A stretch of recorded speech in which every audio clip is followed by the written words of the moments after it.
Hi everyone and welcome to week 5. I hope you're having a good week. I caught that crazy cold that's going around, so I've been kind of sick, but I'm feeling better. So if I cough in the middle of this, just hang tight. I'll probably stop coughing in a couple of minutes.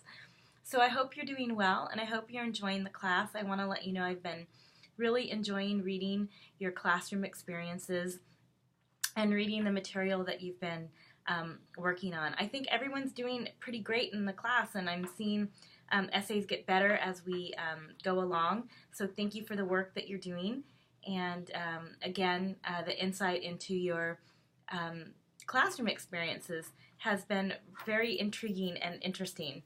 So thank you for being honest and sharing your true experiences.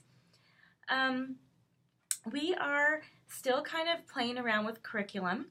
This week we are looking at Karen Fitz's article, Ideology, Life Practices, and Pop Culture.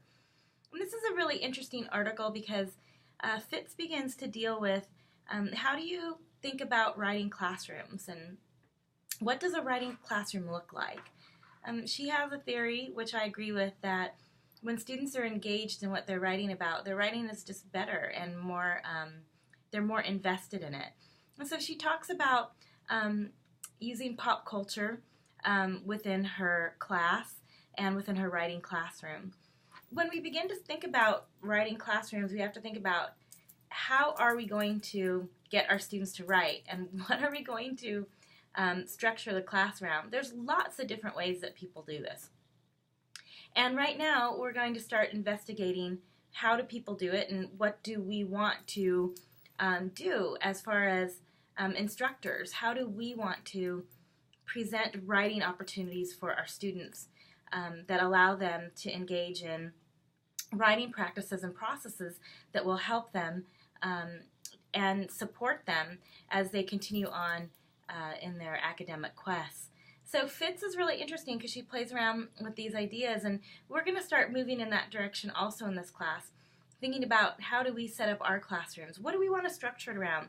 How do we engage our students in the writing classroom? I mean, writing classrooms are not really about writing, right? When you take an academic writing course, you don't study writing. You're typically looking at other things and you're writing about them. So we're going to have an opportunity coming up in our classroom to think about what we want to do in our own classrooms. And so that's the advent of this idea within this section of week 5.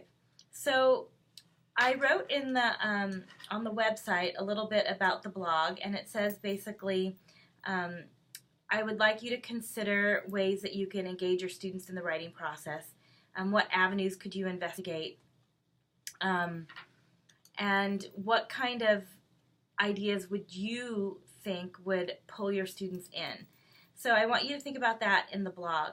And then, of course, the microtheme is more formal in aspect, and I'd like you to think about how Karen Fitz thinks about how curriculum works in the writing classrooms, and how do the assignments that Fitz creates facilitate learning objectives for her course.